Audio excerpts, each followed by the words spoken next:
It's in June, spring, summer, and construction season. And while roads may be narrowed and detours are everywhere, GS construction crews are on site every day doing the work because the city doesn't stop, and neither do we. As we build and upgrade infrastructure, life continues around us. That's why we never lose sight of what matters most, making sure everyone, including our team, returns home safely at the end of the day. For more on what we do, visit gsconstruction.ca.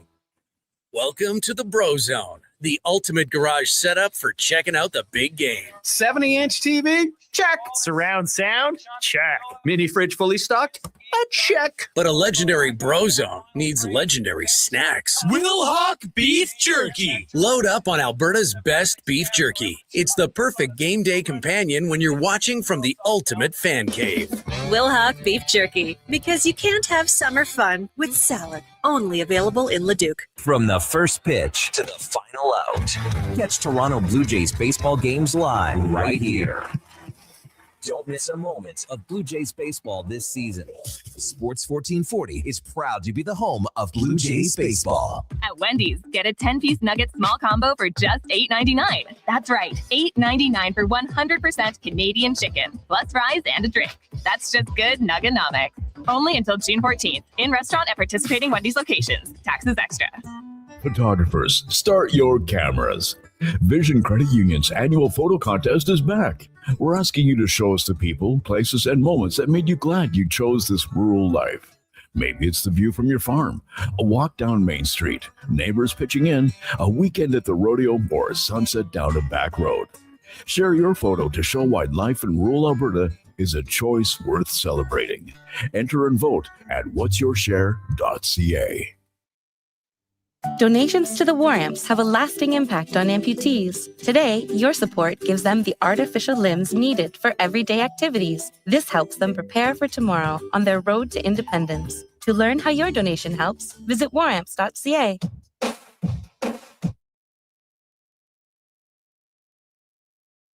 Here's the Lowdown with Lowetide on Sports 1440. Presented by Wolf GMC Buick. We're making it easy. WolfGMCBuick.com.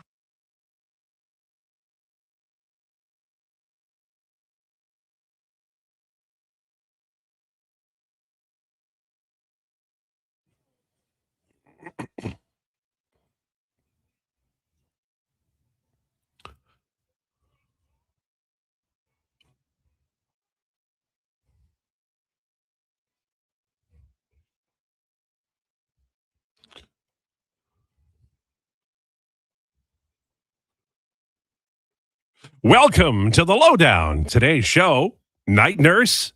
Oilers want him gone. Hurricanes tie the Stanley Cup final at 1. This is a fab series. The Jays need a 10-game winning streak right now. And the Elks need a fast start in Ottawa, and I think they can get it. CFL season is underway. Oh, my. Lowdown with Lowetide brought to you by Wolf GMC Buick on Sports 1440 and YouTube. Wolf GMC Buick, family-owned, community-driven. We're making it easy. Visit wolfgmcbuick.com. Headliner of the day, Steve Lansky, Inside the Truck podcast, and we'll have declinations at 12:40 as we welcome back our world traveler, Declan Krueger. We'll do that in 2 shakes of a lamb's tail. We're live at sports1440.ca, iHeartRadio, and Radio Player Canada. After the show, we're on Apple and Spotify podcast, and we do tweet it out on X. We're on Twitter at Lowetide, at Declan Krueger, and jfenwick04, and you can text us anytime, 833-401-1440, 833-401-1440. And now, the introductions. And I want to make a point here that Donovan isn't here.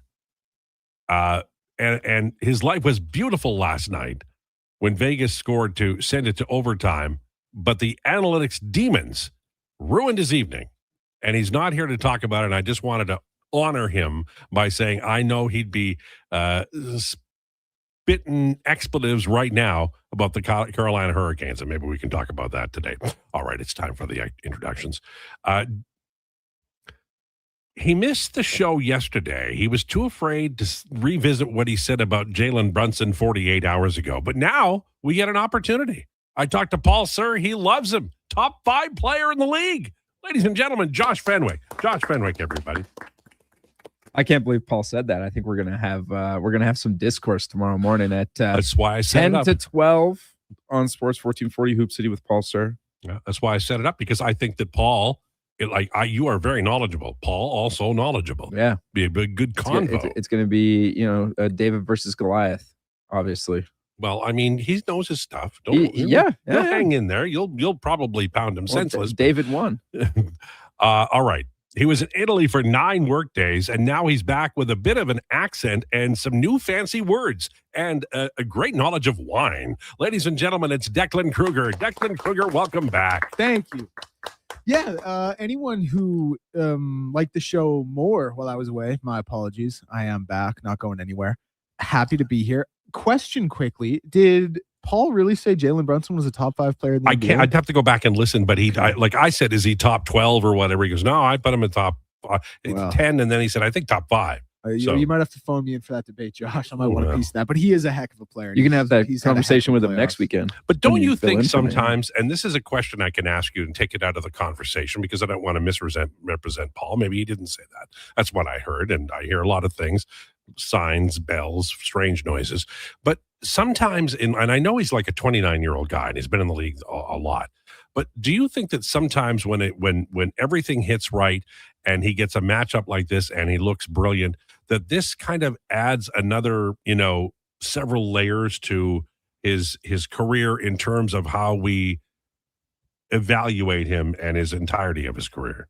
Yeah, I think there's certainly some of that, but I also just think on a larger scale with Jalen Brunson, as good as he is, and he's had an incredible playoff runs, I think Josh, we would both agree the Knicks are absolutely one of the best constructed rosters in the NBA in terms of the offensive kind of support around him and some of the perimeter defenders.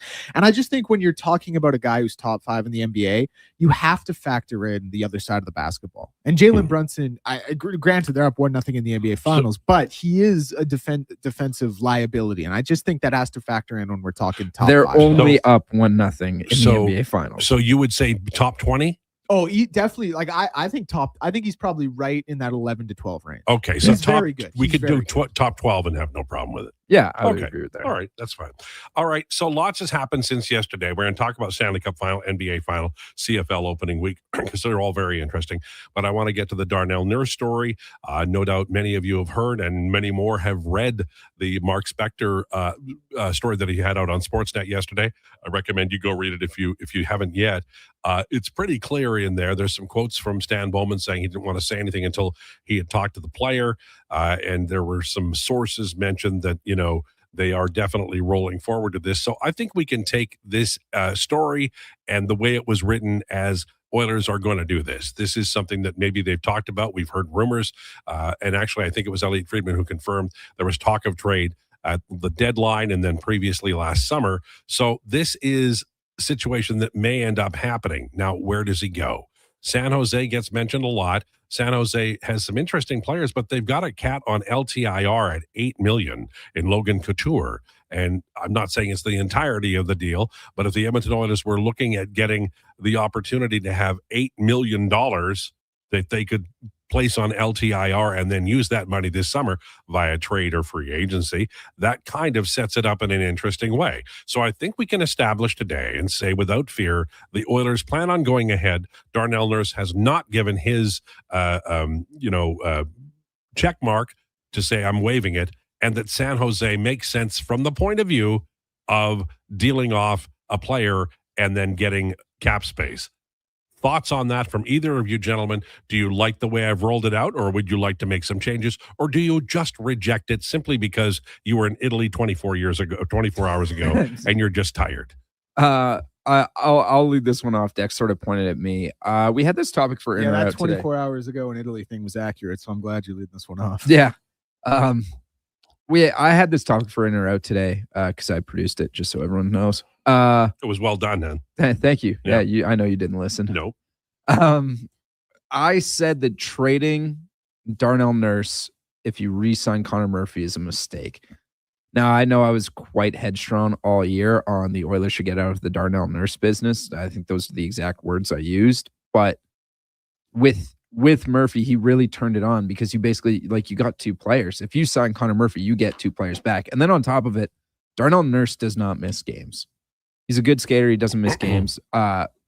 Obviously, Spec points out in his article and is 100% correct about the hockey sense that Darnell Nurse has, or the lack thereof, and you're overpaying them, and it's a lot of money. I like the idea of sending him to San Jose, but you sort of need a guy who's always just going to be there. Mm-hmm. And the other two are really good, but they're injury prone. Correct. And he just plays. And also, I think Brandon made the point. Like, you think Darnell Nurse has been, fearing that Jake Wallman's breathing down his neck?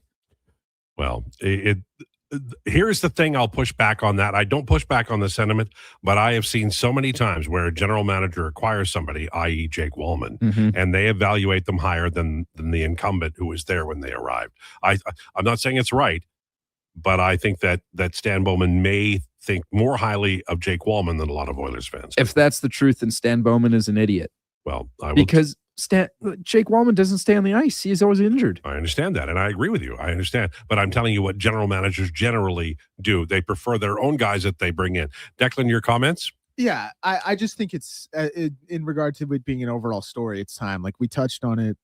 We had a clip that went, semi-viral by our standards talking about it. Like, I just think the time is now, and I think overall it's an anchor that has to be moved. So my next question is, and I thought about not bringing this up today, but I think it's important to talk about it.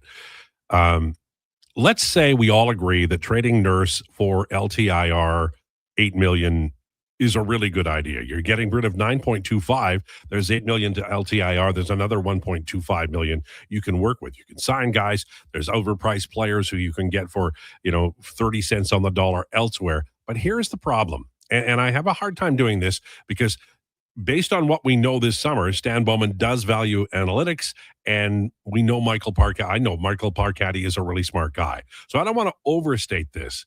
But if you're going to make this deal, and Josh spoke to it a little bit a second ago, if you're going to make this deal, are you absolutely confident Stan Bowman will spend that $9.25 million wisely? And I can't say with absolute authority that I think he will. I totally agree. I couldn't agree more. Because I think a lot of this comes, as I think a lot of moves have been in the McDavid-Draisaitl era. They come out of panic and almost be a feel of necessity more than they come out of like a long thought out, intricate process. And I think this is the absolute case in point example of that and of how the deal would play out to be. If you go back and you look to the Jack Campbell buyouts, the trade of Milan Lucic, the Zach Kassian trade, the Oilers have burned more assets than Carter has liver pills just getting rid of contracts they signed, and that's my concern. I don't know whether Daryl Cates should trust his general manager with some walking around money. I don't know that that's a good idea, and that's where I am. And I don't know what to do about it, but I think it's fair to express it today. Now, I just can't, you jack-o'-lanterns, the both of you, and I will say the both of you. We're going to talk about Stanley Cup final in just a minute. You drove your girlfriend to the airport. You're out there having fun in Italy, taking photos of the Pope, kissing babies, and the NBA finals on, and I've got nobody to say, hey, how about those Knicks? So... yeah. How about those Knicks? Well, first of all, I would do it again. I would not change anything I did yesterday. I would do it again. Well, I don't blame you. That's much better. I feel like Declan would go and take 9 work days off to go to Italy again. Sure. How about those Knicks? Very impressed. 14-point comeback. Jalen Brunson probably with the best 12 and 31 shooting game in NBA Finals history because it all came down the stretch. That corner 3 he hit to put them back up 2, I believe, over the Spurs late. I think it made them final score 98-90, or the scored 98-96. And then that tough floater he had, like the very next possession. I came away very impressed with the Knicks. Same as Karl Anthony Towns, only 4 fouls. Yeah. Played very good defense against Wemby. On the flip side, I think Mitch Johnson made a critical error in his who he deployed late in the game. Dylan Harper had a really good game. He's a really good defender. And I know that De'Aaron Fox, like in total, the team is better when he's on the floor with Steph Castle, Devin Vassell. I forget who the 4th player is, and Wembanyama.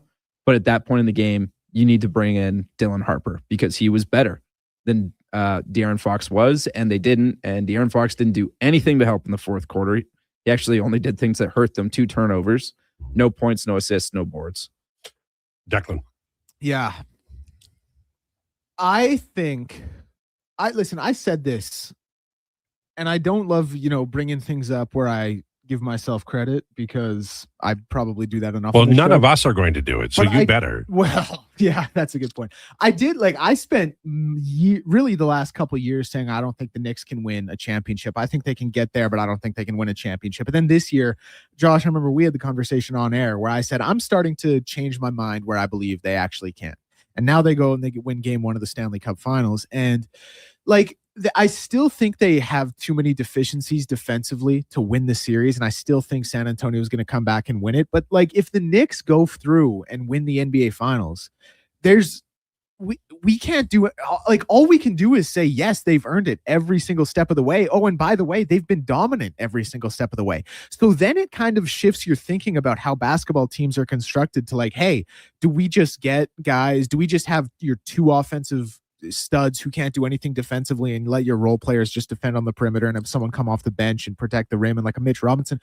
Is that now how we construct the team? And the reason I think we were for so long saying we don't believe how the Knicks can win is because of how they were constructed. And now we're starting to shift that thinking. Do you think that like Paul mentioned about, the Spurs maybe got out of their game a little bit where we're kind of alarmed at what was happening. They were up by double digits in the second half.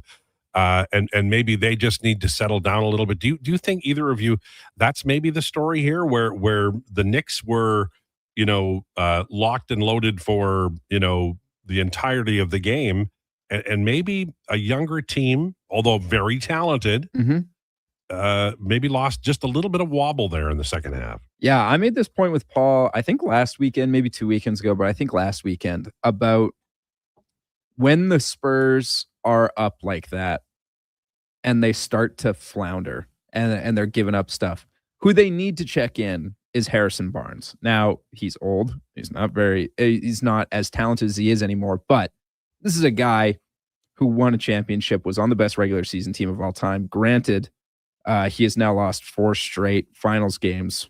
When you think about, he was on the 15-16 Warriors. Wow, that's a time ago. That's a time ago, but he's really the only vet on there, and he's a vet with championship experience. So if you can check him in for 3 minutes and he'll just settle things down. I very much believe Harrison Barnes is a guy who can check in for 3 to 4 minutes at a time like that, hit one shot. He can go 1 for 1, 1-3, and the Spurs are like, oh, never mind, we're back. We're dialed. That's everything you need from a Harrison Barnes, is to come in, settle things down, do one integral thing to calm the team down, whether it is get an assist, rebound, big 3, anything like that. And that would stave off a lot of anxiety or whatever this young team has. And they didn't really do it against the Thunder. I think, again, Mitch Johnson, first time coaching in the playoffs. So coaches are prone to making mistakes too. He needs to be more willing to use that Harrison Barnes piece. Do you have anything to say, Declan? No, I just also think there's such a come down from that OKC series. Yeah, that's a good point. Good point. All right, Stanley Cup final. I'll tell you that when it was 2-0, I was like, man, I love the analytics part of this team. I've known Tulski. He's not a friend of mine, but I can talk to him. I've talked to him for a decade or more. He was on this show. Obviously, Tyler Dello, Dennis King. I feel a connection to the Hurricanes, and I love the analytics bent. I like a lot of what they do. I think they're deep. They've marbled great talent throughout the roster. They have a fourth line that can absolutely get after you. I love their defense. And now they're down 2-0 in game 2 at home, and they lost the first one. And I'll give them credit because they fired back. And then late, Vegas scored again. They've scored 2 late goals now. Got to button that down. And they won in, I thought their overtime reminded me of Ken Hitchcock's overtimes. Back in the day when Ken Hitchcock coached the Dallas Stars, they were the most absolutely brilliant regulation team in the playoffs, in the overtime. They wanted to score. They figured every second that went by increased the chances they would not win, and they were all balls out. Dallas was like that 27 years ago and 30 years ago. Now, I thought Carolina took a page out of that idea anyway. They were relentless early. They ended up winning it, and now we're 1-1. I think this series probably goes 7 as we predicted, or at least some of us did. And I'm still on the Carolina and 7 train, but if Vegas wins, my goodness, they have played well. Any thoughts on last night's game and the first 2 in the Stanley Cup final, gentlemen? Go ahead, Josh. I'll go. Yeah, sorry. I just I remember you're used to it now. His pre-show comments. Well, he's just got off a plane. This one I'm actually a little prepared for. That's why I jumped. Right. But you go. Okay. First of all, that was absolutely an interference. I don't know what that challenge was for. Yeah. I mean, but also I know. Oh, what are you challenging for? It's like, oh, also you might just be right. Sometimes you want to go up 2-0. It's a Ouija board, right? So might as well, why not try? But yeah, impressed with Seth Jarvis. Man, both of these teams are a lot for the other one to handle. Yeah. What have we said about Carolina basically the last 3 years is, man, they just put pucks on net. They're not always grade A chances, but they just get pucks on net. Right now, they're not getting as many pucks on net as they normally do. They're not getting as many shots off. And so I think that's sort of thrown a wrench into everything for them. And then on the night side, it's like, wow, this is the best defensive team you've played so far. And then obviously we've seen comeback wins in both of these. So honestly, all the points I have could be moot because once both teams have gotten into their game, you're like, oh man, I can totally see these guys winning, or I can totally see those guys winning. I think it really comes down to who's going to dial in first, Carter Hart or Freddie Anderson. I agree. And I also think there will be a scorer emerge. It might be Hagel, but there will be one side, the winning side, will have a guy who does a Pisani in this series. Declan. Yeah, you guys broke it down so much better than I could. Mine was going to be a little bit more narrative driven. I couldn't imagine a 39-43 team winning the Stanley Cup. But then on the other hand, I remember back at the beginning of this season, me and Donovan sat here and we pointed all 5 fingers and we yelled at you that Carolina can never win a Stanley Cup. That they can always get to the Eastern Conference Finals, but they can never actually win. And then you look at this playoff run they've had, and you look at this series, and you just think, okay, stylistically and on paper, this is the better team that should win.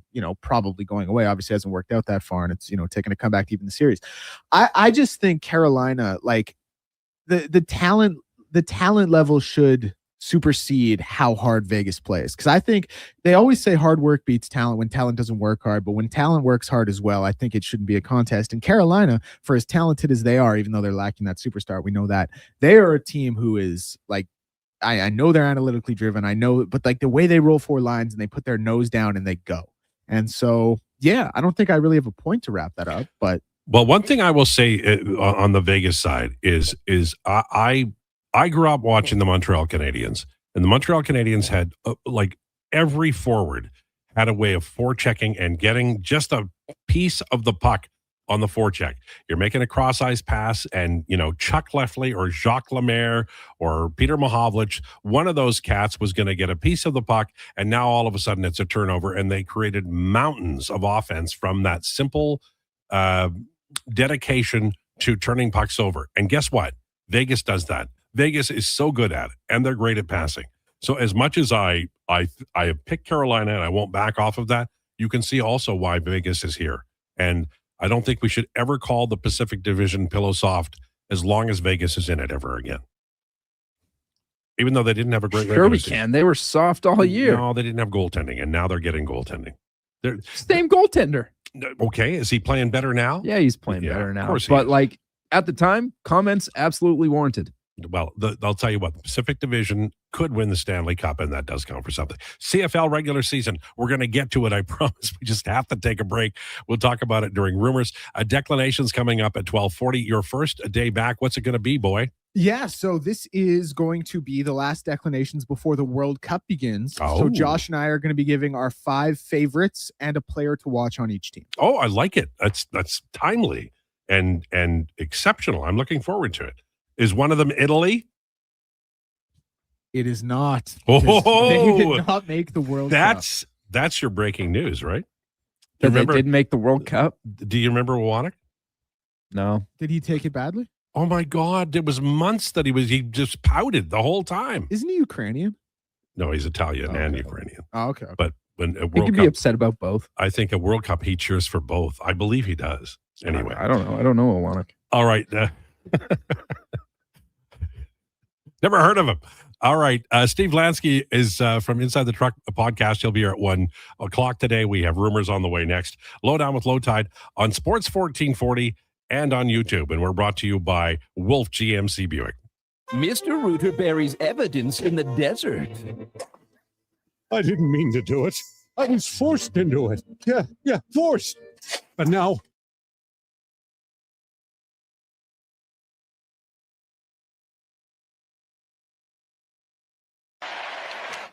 These gentlemen would quiet all the critics wondering where they've been if they score the game winner in overtime. God's despair. They score! Seth Jarvis quiets the critics and ignites the crowd.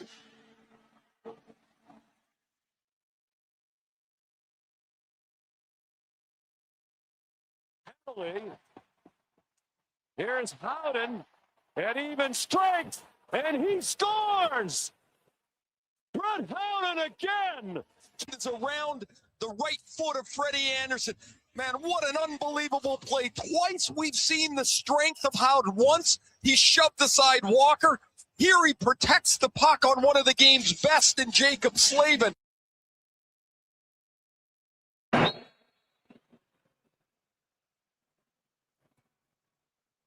Trippier's out, swinger. McGuire stolen it at the death. That's what he's there for. England's main man. A pile of English joy. Malou had nearly done it.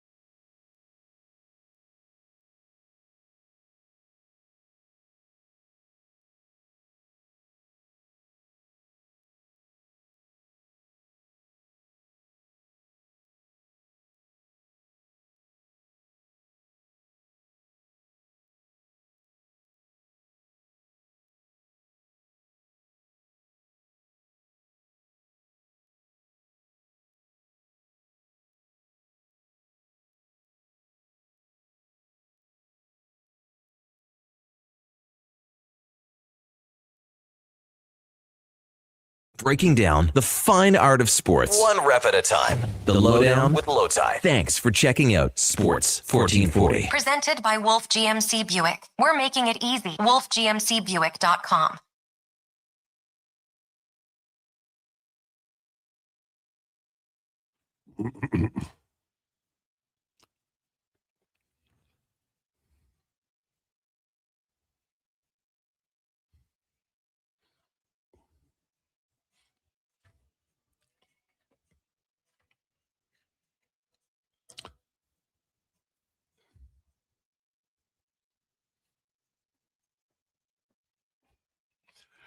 This is the Lowdown on Sports 1440. We're brought to you by Wolf GMC Buick. We love that you're listening. We appreciate your time. Text us anytime. Ask us questions. If we don't know the answers, we'll fake it. And that will happen later in this segment. It is time for Rumors, brought to you by Harley-Davidson of Edmonton. Join them tomorrow from 11 to 2 for their dog adoption event with Paws Up program. Meet adoptable dogs, find your new best friend, and grab something off the barbecue starting at noon. Only at Harley-Davidson of Edmonton on the Yellowhead Trail or hdedmonton.com. That's where Declan should go. There's nothing like a bunch of puppy dogs saying hi to you. The reaction I got from my girlfriend's dog when we got home last night was, I mean, it's just like dogs are just, they make you feel so good. Yeah, the unconditional loves dog has have towards you is just, it's like nothing else. It's whatever the opposite of how you feel about me on this show is. I'm telling you, you can be an ass all day and your dog doesn't care. Yes. They just love you. And they just are so happy you're home. And then you have to feed them treats. That's really the relationship. All right. The NHL Stanley Cup Finals is fantastic. And I want to ask you, and maybe you can text us and maybe we can talk about it later in the show, but I've been thinking about this. Do you enjoy it more when your team is in the final, or do you enjoy it more when your team is not in the final? And I understand that the idea of being a fan and cheering for your team to win, how important it is. I get all of that. But based on the comments that come to my blog and the people I talk to and the buddies who text me and are like beside themselves who are Carolina fans, I just feel like the stress and the tension, sure, it's why you're a fan, but maybe having your team not in the Stanley Cup Finals after 2 years of being in the final, maybe it's good for your mental health. I'm just asking. Let me know. And I know some of you are going to say, come on, man. But I think there's a little bit of truth to that. Darnell Nurse is definitely been front and center and a lightning rod player for exactly one forever. And now he really is, after Mark Spector's column yesterday, where he talked a lot about, Nurse had been, according to Mark's reporting, there'd been contemplation of him being a healthy scratch during a major playoff game in 2024, Game 7. Now, I'm assuming he has confirmation of that, but that is major news if you're the Edmonton Oilers fans, because that meant that they played a player that they had no confidence in the biggest game of everybody's careers. And so that's something you might want to contemplate if you're a fan. But aside from that, Darnell Nurse being traded is closer to reality than ever before. Now, here's the catch. All he has to do is say no. And somebody said a comment I read just before I got on the air today. I said in my post at Lowetide today at lowtide.ca, I said, if I were him, I wouldn't waive. I would just say, no, I'm going to stay because I'd like to win a Stanley Cup with these guys. And one more year, maybe that's the good year, right? Remember when Ryan Smith traded himself away from the LA Kings to come back to the Edmonton Oilers and the Kings won the Stanley Cup? Well, that's got to hurt. So if you're Nurse and you're going to San Jose, well, San Jose can wait a year. I'll just try to play and win a Stanley Cup with my buddies. And anyway, somebody on the comments section at lowtide.ca said, well, doesn't he want to have, more control for his family over where he goes? And I just don't think you can frame this issue as if this is good for Darnell Nurse. This will really benefit him. It might. He might go to, San Jose, play 7 years there and win 2 Stanley Cups. They got a hell of a player out there. And the future belongs to him in the Pillow Soft Pacific Division. So I understand how everybody feels, but I think that we should, at the beginning of the process, at least acknowledge the possibility that trading Darnell Nurse is 1 year away. It is possible. That said, I think San Jose has been mentioned enough by the rights holders media for us to have a suspicion that's where he might be headed. And the easiest thing to do is to exchange Nurse and his $9.125 million contract that expires in 2030 for the LTIR contract of Logan Couture. Logan Couture finally becoming an Oiler, a dream come true, a little bit too late as he would not play, but you'd put him right on LTIR, and that gives Stan Bowman an opportunity to spend that money elsewhere and put Couture on LTIR. I mentioned in the first segment, and I think it's fair to again say that Daryl Case has to be confident that Stan Bowman will spend that money well. I'm more confident in the analytics department having a larger role, and that should be a major positive. And I would say that if you asked me who I'd like to see coming over with that money, I would spend it on Jordan Kyrou. Now, there are others who have other ideas. I think Kyrou is young enough that you can acquire him and he can be productive for the next 5 or 6 years. What you're basically doing is you're acquiring Kyrou full and content and confident in the knowledge that Zach Hyman can play the number 1 right wing job as long as he's healthy in the next couple of seasons. But sooner or later, he's going to get hurt or his skills are going to erode and you need a replacement, and Jordan Kyrou can play on the second line until he's ready. I think that would be a really fine idea. Now, You've got to go find a replacement for Nurse. Stan Bowman, I believe, thinks he has in Jake Wallman. Wallman, when he's hurt or when he's coming off of injury and getting back to 100%, not the guy you want on your second pair. Having said that, they're paying him $7 million times 7 years, and that's a second pairing guy behind Matthias Ekholm. What you'll want to do is have a very healthy and able third pairing guy who's a two-way guy. They will not have that now. Spencer Stastny, if they trade Darnell Nurse, Spencer Stastny would be the likely third pairing guy, and he's a good defender, but he doesn't move the puck well. Atro Lepinen is a chaos finish defenseman who can move the puck extremely well, creative as a passer, but his defense is not even middling. It's like a Finnish Marc-Andre Bergeron type. And that would be highly risky. And then they've got a really nice guy who was a college player, Damian Carfagna, who I think would end up winning the job eventually. They may go outside the organization and acquire somebody. That's also a possibility. But these are things for us to think about in the early days of the, after the Spectre article, which really I think does lay out the fact that the Edmonton Oilers are feeling like they're going to be done with Darnell Nurse. There's a sense I get that, this doesn't all happen in a vacuum, right? This has been broached before, and we'll see as time goes by. But if I'm Darnell Nurse and I have an opportunity to go to a team like San Jose, it might be something I'm interested in. I don't think I would be, but Darnell Nurse, he has a young family.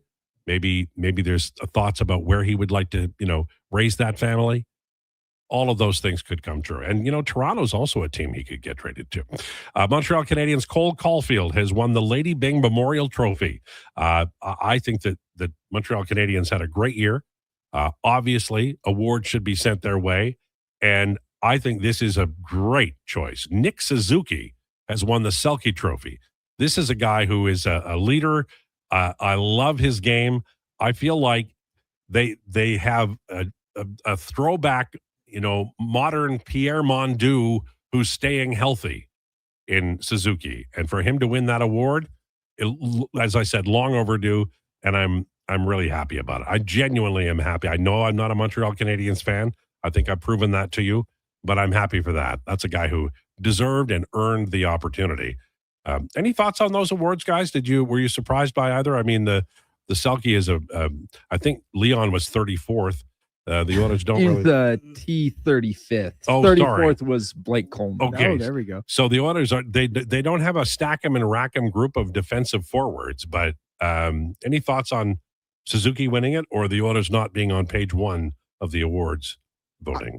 I'm not surprised Nick Suzuki won it. He would have been my pick if I had a ballot. When we did our mock heart ballots here at Sports 1440, for me, that fifth spot was between Nick Suzuki and David Pastrnak. I obviously ended up going with David Pastrnak, but Nick Suzuki was potentially that choice, obviously because of the season he had offensively, but also like the defense he brings. So to see him win it, I think he was a shoo-in. The Lady Byng, I just don't.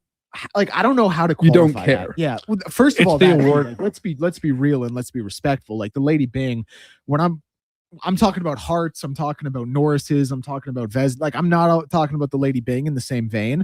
And I just don't know. I'm not on the ice with these guys. I'm not in 32 locker room. You know what I mean? So it's really tough for me to have an opinion. Good for him, but how can I realistically comment on that? Well, I think that it's an award given to players who don't win awards that they're up for or have an opportunity to win over the years. Yari Curry, Rick Middleton, these are really good players, and they don't get the big awards. So it's like a consolation prize, right? And in the world of hockey, which is basically smash mouth and I lost 3 chiclets, but we won kind of sport, the Lady Byng is not the. It's not the one that you say, yes, I won 6 Lady Byngs. And you're high-fiving everybody. But he won it, and good for him. I'm sorry. Suzuki, anyone here know his final point total in the voting? Total points or first place votes? Total points. You can go first place votes as well. 1,149. You have any idea? I don't. 1,726, 151 first place votes. Anthony Cirelli, who finished second, had 10 first place votes. Well, he was that good. He was really that good. That's how much of a shoo-in he was.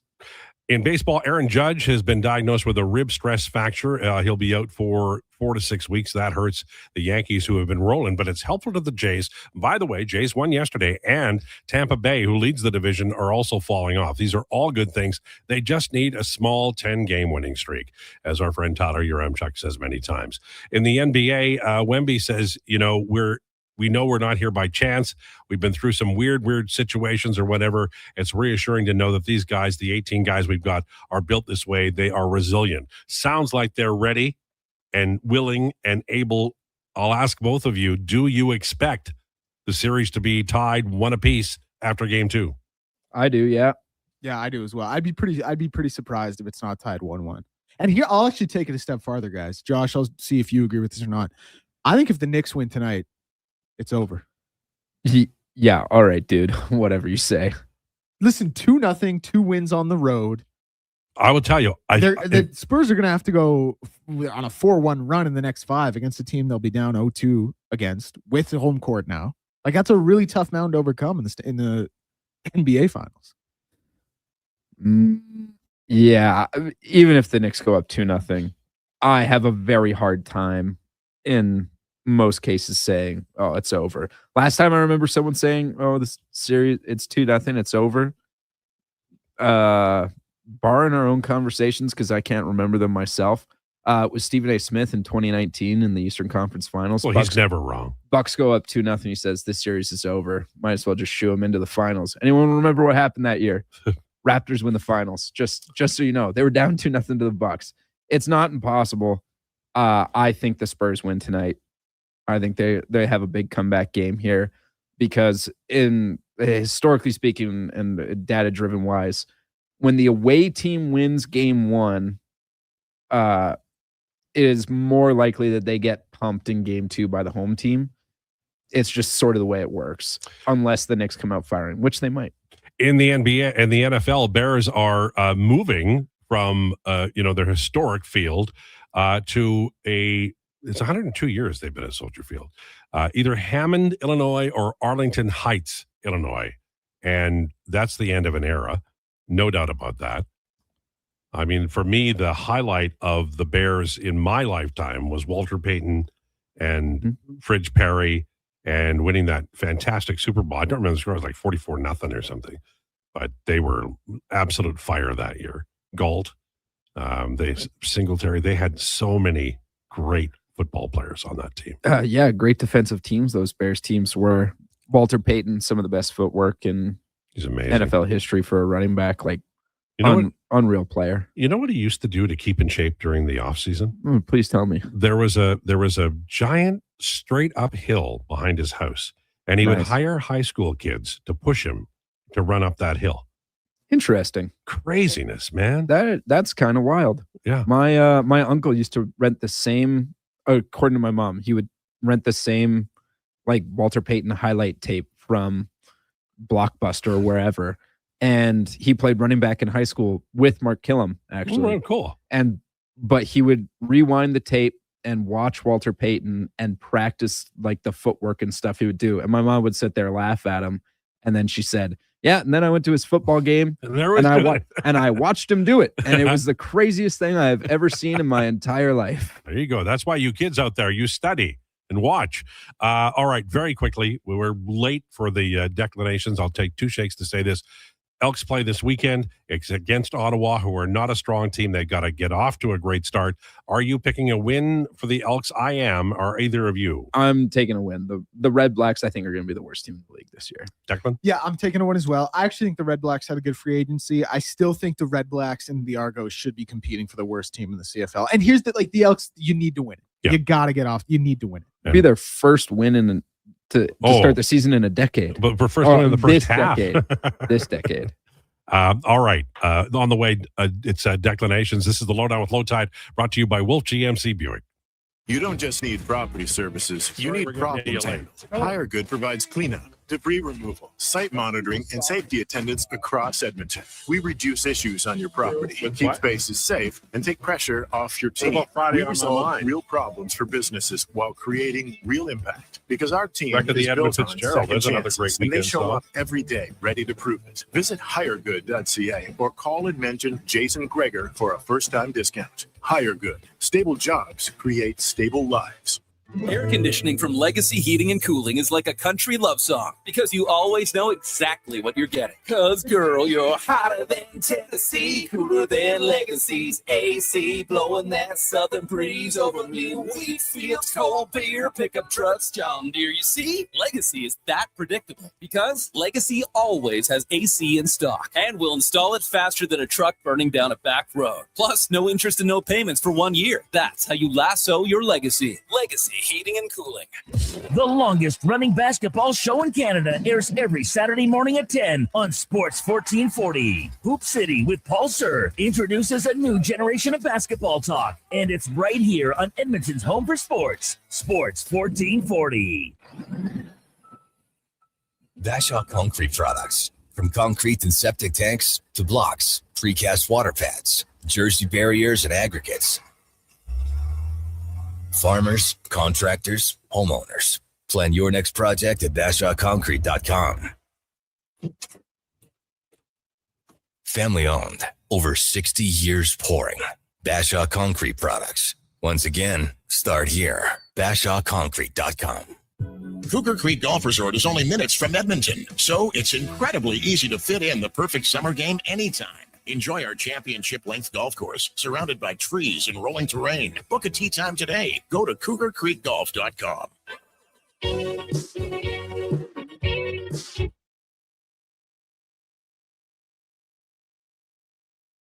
Here's the Lowdown with Lowetide on Sports 1440. Presented by Wolf GMC Buick. We're making it easy. WolfGMCBuick.com.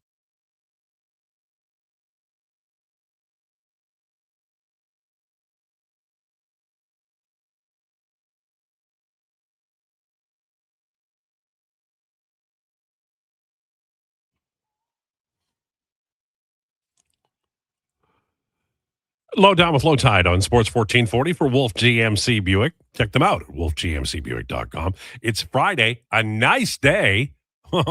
Mother Nature has it wrong. Thankfully, we're going to get a great weekend, he said. After all that rain, it's going to be green everywhere. Dogs are going to be rechecking the news and sports as you go for your walk, as they sniff everywhere. It's going to be a fun weekend. Make sure you get out and enjoy it. It's time for Declinations, brought to you by Fairway Divorce Solutions, the clear road to a new life. There is a better way. Fairwaydivorce.com. Now, we're talking a little soccer. Mm-hmm. Football. Little football. Yeah, we're going to be giving our top 5 World Cup favorites and a player to watch on each team. I figure for this one, we'll go back and forth, 5 through 1. Josh, do you want to start or do you want Yeah, I can start us off because I got to say some piece really quick at the beginning here. I do not know a lot about footy. Let me be very clear here. So, bless up. This is when I learned Declan was coming back today, was when he texted me at 10 a.m. or whatever saying, this is what we're doing for Declinations. I went, oh, I guess he's back. And then promptly tried to figure out how I can, how am I supposed to assess players? But guess what? I'm not very good at it. I have 3 players for my 5 teams because I genuinely could not figure out how to read these websites or anything. And I was just like, I have to go by Google AI overview of who's a good player and who's a. But the 5 teams you chose are actual nations, right? They are actual. Wait, let's go via. That can't be right. Yeah. All right. So, anyways, I just had to say my piece there really quick. Number 5, I have Brazil. They are, I believe, they're the 5th odds-on betting favorite for the World Cup. I could not find a name for this team, and if I could, I definitely would not be able to pronounce it. However, Brazil is a football nation. I actually went to school with some guys from Brazil and Uruguay, and they were better at footy than anybody that we went to school with was good at anything. So I'm looking forward to watching some Brazil football. Okay. I love that. Yeah, they may figure into my list later on. Number 5, I had England. I think some pundits, some observers, some media members had them a little bit higher. I just really had a problem with the way Tommy Tuchel constructed the team. Like I kind of made reference to it before I left. There was kind of a running joke. It's like, did Tuchel, did he take the best players? No. Well, did he take the best fit for the team? Also no. Well, okay, at least he took the most talented players then. Well, still no. Like it's a really weird hodgepodge. Like Ivan Toney's making the team, Nani Madueke's making the team. It's a very, very weird fit, but they're obviously a very proud footballing nation. They're a very good team. The player I have to watch on England is Jude Bellingham. Plays the 8. He's a guy who can really go box to box. Harry Kane, you know him well, Lowetide. He's a guy He's a guy who's in contention for the Ballon d'Or this year. Had a great season with Bayern, and depending how England does, is going to be right there in conversation to win it. But I think Jude Bellingham playing one of the 8s there, that center midfield position, he is going to be their most important player. Well, Harry's older too, right? Like this is he is, but he's having a heck of a season. I know he's doing really well. Heck of a season. Yeah. So my number 4 is England, and my player, actually, legitimately written down, is Harry Kane. Yeah, that makes sense. He's having a heck of a season. Easy to pronounce. Yeah, Harry. Well, all the English team players' names are very easy to pronounce. But this is one of the articles that popped up was going for the Ballon d'Or. I was like, oh, all right, here we go.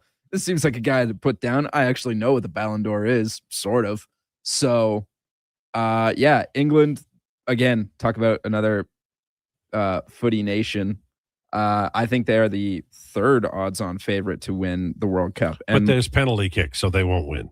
Oh, shoot. Good point. Yeah. Brazil was the 4th odds-on favorite. My apologies. But, yeah, easy names to pronounce. This is what they got going on over there.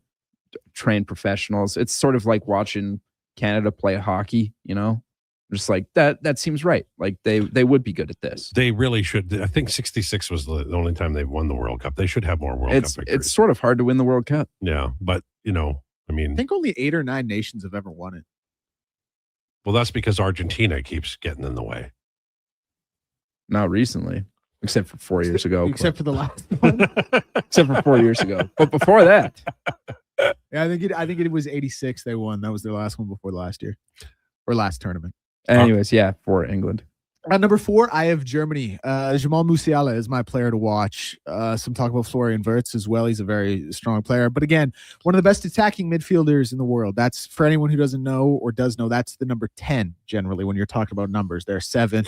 I won't go through all of it, but he plays the number 10. He plays in the box. He has really good finishing. I think he's very young as well. He's 23, I think. He is going to be one of the guys who is key to Germany's success. I think I have them a little higher than most people do. But I'm going with Germany, number 4. I love the way the Germans play. They're tactical and they're great athletes. They're a lot of fun to watch. Yeah, and not a lot of fun to have a conversation with. Well, Jacques Lemaire would love the Germans. That's nice. Yeah. They play structure. They play football the same way they do everything else. Structure runs on time. Yeah, exactly. Yeah. All right. Well, my number 3, I have the reigning World Cup champions, Argentina, previously mentioned about them always getting in the way. Player to watch, let's be clear here, it's pretty chalk. Greatest player to ever play the game of football, Lionel Messi. That's why you're turning on these games. Obviously, because they also have a very good team, but also Lionel Messi. Like he does things nobody else thinks to do. Exactly. Yeah. And he's smaller than everybody else on the field, and he's better than them. So, yeah, for that reason and that reason, not that reason alone, but if you need only one reason to watch Argentina, you are watching it for Lionel Messi. So yes, that's my number 3. My number 3 is also Brazil. My player to watch is Vinicius Jr. He is a guy who has been in Ballon d'Or conversations. I believe he's finished top 3, striker for Real Madrid, plays on the wing as well. But he's a guy who defensive deficient. Now, listen, you don't have to be a great defender when you're playing the 9 or when you're playing on one of those wings. But he's still a guy who it gets to him a little bit sometimes when you watch him. Like if he gets the ball taken from him, there'll be no kind of defensive recovery. He's a very good player. He has great feet, great dribbling, can maybe be a little bit selfish sometimes. So he's a player I'm watching for 2 reasons. One, because his talent is just impeccable. He's one of the most talented players in the world, surely. But he also has a little bit of a maybe kind of diva quality to him, a la like a James Harden. Like, hey, if he gets stripped, he's not running back on defense type thing. So Brazil, they're my number 3, and Vinny Jr., you are my player to watch. They're always fun. My number 2, give me the French. And Kylian Mbappe. Basically the same reasons I outlined for Lionel Messi. One of the best players going right now. Turn on a game in France. You're actually going to be able to pick him out just like you'd be able to pick out Lionel Messi because he's that much better than everybody. I've watched him in the World Cup 4 years ago when he was, like 19 or something, Declan? Yeah, well, at the 2018 World Cup, he was 19 when he won it. In 2022, he was, Yeah. So I remember watching him 4 years ago, and you're like, oh, yes, that guy is better than everybody else on the pitch. Football word, just throwing it out there. Bit of a buzzword. I like it. Yeah, buzzword. Just try to keep everyone engaged, keep everyone awake. The pitch. Yeah. So give me France. They're the second odds-on favorite to win this all. France is always fun. Ooh, sorry to jump in. I also have France number 2. I have a different play. I'm going with Ousmane Dembele. He is the current Ballon d'Or winner. Great He won player. it last season. Plays for PSG. Incredible player. Lowetide, you're absolutely right. Plays on that right wing there. He's just incredible. For anyone who doesn't know, and I assume most people do, the Ballon d'Or is essentially like the world soccer MVP. So all players from all leagues, international competitions, all countries. It is the MVP of world soccer. Ousmane Dembele won it last year, obviously just won the Champions League with PSG, and France is a team that's going to be right there. So they're my number 2, and he is my player to watch. Very nice. My number 1 is Spain. I have decided to pick a player simply off name alone, Rodri. He has one name, like Cher. So there we go. He won the Ballon d'Or 2 years ago. Oh, well, there we go. I picked a good one, apparently. All right. You're very good at this. Yep. Guys, I am on fire right now. Spain is the clear-cut the number 1 team to go and win this all from every article I've read. So might as well give them a watch, see what all the hype's about, which is what I will be doing. And apparently Rodri's really good at footy, so let's go. My number 1 is also Spain. They are the odds-on favorite to win the World Cup this year, as they should be. The player to watch for me, shout out Rodri, defensive mid. He won the Ballon d'Or as a defensive midfielder, which some people aren't always happy with. It's kind of like, it may be, he's much better probably, but it would kind of be equivalent to like, I guess Nick Suzuki winning the, you know what I mean? Like, yeah. But he's a great player. My player to watch on Spain is Lamine Yamal. You guys might have heard of him. He's 18 years old. Best player in world football. He was runner-up for the Ballon d'Or last year as a 17-year-old. Yeah, he's 18 years old. He's the best player in the world. So keep your eye on him and keep your eye on Spain. Well, Netherlands have never won the World Cup. They've been very close a couple of times. Got bazoomed by Brazil, I believe, a few years ago. And then there was the whole, death threat things in about 74. But they're back in, and that's all I care about. And of course, this is, Declan, do you like the Euro better than the World Cup, or do you like both equally? I don't. I think we've talked about this a little bit because I believe you like the Euros better. I just think it's more exciting. Yeah. I love the world. Like every country, possibly every country being in, you know what I mean? The fact that every continent can, participate, any country can feasibly make it. Like, I just think it's so special. The Euros is awesome. Don't get me wrong. But the World Cup, it's when every nation comes together. Okay. One quick question. And I promise we'll take a break. We have Steve Lansky on the other side of the 1 o'clock sports update. The Dutch team is in Group F with Japan, Sweden, Tunisia. How do you see them doing? I think them and Sweden get out of the group. Okay. Once they get to the knockout stage, I don't think this is as strong as the Dutch team that made the final. They're building against. Yeah. They should get out of this group stage for sure. But I honestly don't know how they're going to do in the knockout stages. They're not a favorite, nor should they be. They'd be in kind of that second or third tier. Yeah, but that's all I care because I know, I remember the days of Robin when he played for the Netherlands. That was fantastic. I loved him. Not a popular player with the opposition, but he could do some things. There's no doubt about that. One of the best midfielders of this era, for my sure. Goodness. All right. So on the way, we have Steve Lansky, from Inside the Truck Podcast. We're going to talk about the Stanley Cup Final. We're going to talk about the CFL, and we're going to talk about the Darnell Nurse news, or at least rumors that are going on. That's all straight ahead, and of course, your comments as well. This is the Lowdown with Lowetide, brought to you by Wolf GMC Buick. It's time for an update with Declan.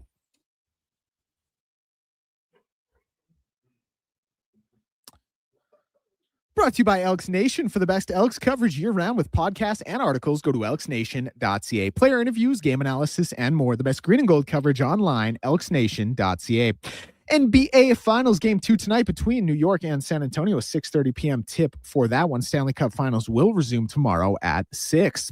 MLB action right now, delayed in the top of the first, are the Giants and the Cubs. The next game on the dock will be the White Sox and Phillies at 4:40. And the Blue Jays will be in action, playing host to the Orioles at 5:07. You can listen to that one here on Sports 1440 AM dial only. Trey Savage on the mound.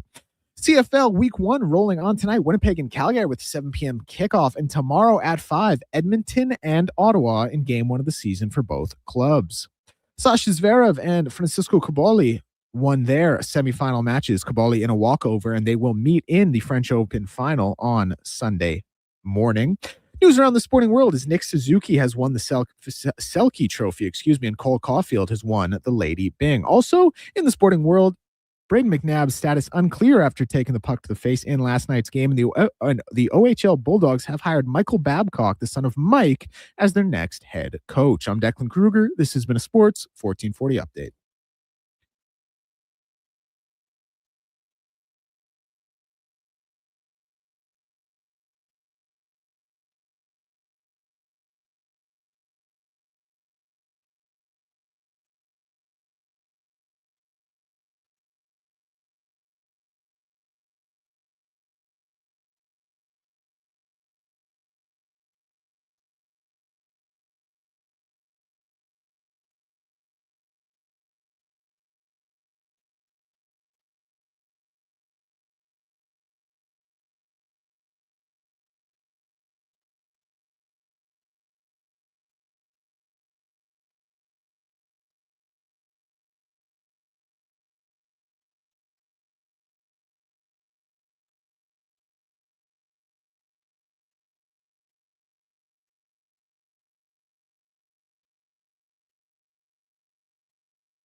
The Lowdown with Lowetide on Sports 1440. Author, musical connoisseur, sports know-it-all.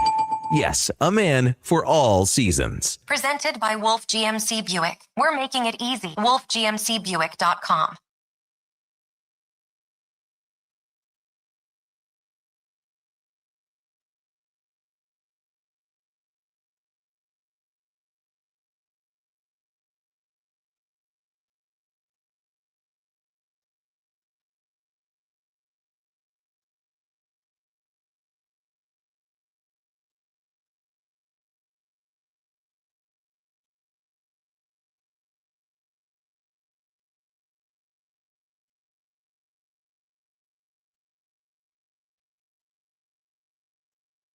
Buick, family owned, community driven. We're making it easy. Visit wolfgmcbuick.com.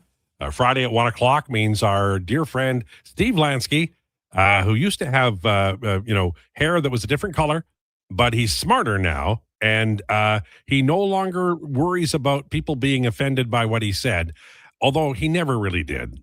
Welcome to the show, Steve.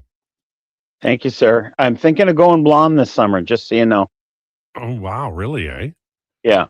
Yeah. So like I'm right out of the box. I think I'm swinging by the Guardian Drugs this afternoon, and I'm making the move. Okay. So you'd be like the opposite Rocket Richard. You'd be, hey, Lansky, 2 minutes for looking so good. Oh, I thought you could say 2 minutes for looking so bad. No, I was looking so good. I'm nice today. So, look, I'll tell you honestly, I'm loving this Stanley Cup final, but the between period coverage looks really a lot like regular season, and usually they spiff it up a little bit, don't they? Oh my God. We used to in the 80s, sorry everybody, there was the 1980s. We poured so much money into those intermissions. Like we did one unique feature a game. I know this because I produced a lot of them. And we had all kinds of fan polls and think of what you could do now on the internet, getting people to vote on things, what did you think of that play? What did you think of this? It gives the guys topics to talk. They got nothing now. It's, as Nick Kiprios used to say, they got feathers. Well, it's like I feel like I'm watching the NBA, and every time there's a comment from somebody, it's pertinent and maybe it's a little bit provocative, and there's a reaction. There's like an oh my and I want that for the NHL. Why can't the NHL say things that are a little bit outrageous? You know what's funny? Because, and I just thought of this as you were talking. So you're producing that intermission segment. While the game is going on, Kevin Bieksa and Jen Botterill and Kelly Rudy or Elliot Friedman and Ron are sitting there, and they say things that you would not believe. Oh my God, what a stupid play that was. Look at this play. What a stupid play that is. Then, so let's say I'm working with Mike Keenan and Nick Kiprios, and I said, we're going to say that during the intermission, right? And there was all of a sudden this kind of, well, I'll say something like that. Or I'll say, can't you just say that? Because you just said it now. So what's the difference? But yeah, right. God forbid somebody steps on some toes. But I'm telling you, if I'd set up a camera to the side of the room during the period, you would love to watch that during the intermission, because it was no holds barred. And now it's, I can't say anything because I might piss off the trainer of the visiting team, and then he wouldn't let us near the stick rack for the next game. So we can't do that. Steve, on video, you're about 2.5 feet from your face is a large orb. Is that your knee, or did the sun change? No, see, it's the knee. See? You like this? Okay. Do you want me to lose the knee? Just tell me what you want. No, lose the knee or more. Al, just be honest. Do you want some more knee? Because we can do that. I did not think I was going to ask that question today, but do you want a little more leg? The ratings could, improve. Just, oh, yes, there you go. You've been working out, haven't you? Oh, yeah. Okay, I get the message. No more knee. So the next thing I want to talk to you about, because I like the series. I'm loving it. I'm cheering for Taylor Hall and the Carolina Hurricanes. I know everybody else is cheering for Vegas, but I don't care. I don't mind being an outlier. I've been an outlier my whole life. But I have to say that Vegas is, like, they are so good at forechecking and turning over pucks and just getting their stick in the right spot. They're incredible. They are just so incredible. They are pucks that are 50-50. Vegas gets 90% of the time. They are you're right. They're a really good hockey team. I mean, they dusted Colorado without too much problem. I get it. We got injuries, but and I'll be honest with you. Shocked is a strong word. I'm tiny shocked that Carolina came back last night. Not shocked that Vegas came back and sent it to overtime, and then shocked again that Carolina won, although, as soon as you get a power play in overtime, that's the end of that. Yeah. But I'm shocked Carolina came back. Somebody asked me yesterday about the middle of the game. Can Vegas sweep this series? And I said, yeah, they can. But I'm with you. I'm loving everything I'm seeing. Two really, really good hockey teams. You can't really ask for much more than that. No, I agree. This is, I asked this earlier. We're going to talk about it in the next segment, but do you watch it differently, and is it easier to watch a final when your team isn't in it? Yeah, good question. To be honest with you, no. I watch it. I always watch it the same. I love the sport. I watch it for great plays. I mean, McNabb got hit last night, and I made a sound that I don't think I've ever made in my life. And it's just, I just get so invested. Now, I won't lie. In the 80s, when I was watching the Oilers, that was so uncomfortable because I was working and I was working, but my stomach is just going and going and going. And for some reason, I was a statistician in 83, so I wasn't fully invested. I was in the booth.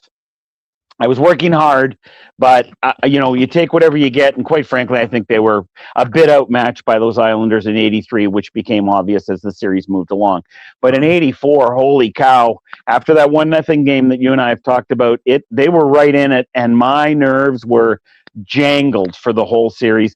85, 87, 88, 90, same. I don't miss that nervousness. I do not miss it at all. I was home and dry. My friend Lauren Starko and I were hugging and crying and happy. And then that blasted Patty LaFontaine scored 2 quick goals. And I was down to one nerve, Steve, one nerve. And then Lumley hits the middle of the net from 180 feet, and it was all over, and the Oilers won. I'll never forget 1984. It is one of the pristine memories of my lifetime as a fan. It was 5 years it took them. That's all. And what a team they were. When I think back, and I have a journal that I kept, a work journal during that time period, and if I go through that, oh my God, every page is a memory or a meeting we went to or a trip we took or a laugh we had or a luncheon we went to or a game we produced. I'm so lucky because I got this whole extra level on top of the guys sitting at home, because I never sat at home and watched them. I was in the rink. 1985, I think I went to every game the Oilers played in the Stanley Cup playoffs, I believe, home and road. And it was just, it overwhelms me sometimes when I think about it and I look back through. And I've mentioned to you before, I have scrapbooks of all those periods. And so when I start to go through that, it's almost overwhelming. It's not, but it's almost overwhelming. Steve? Yeah. Right. The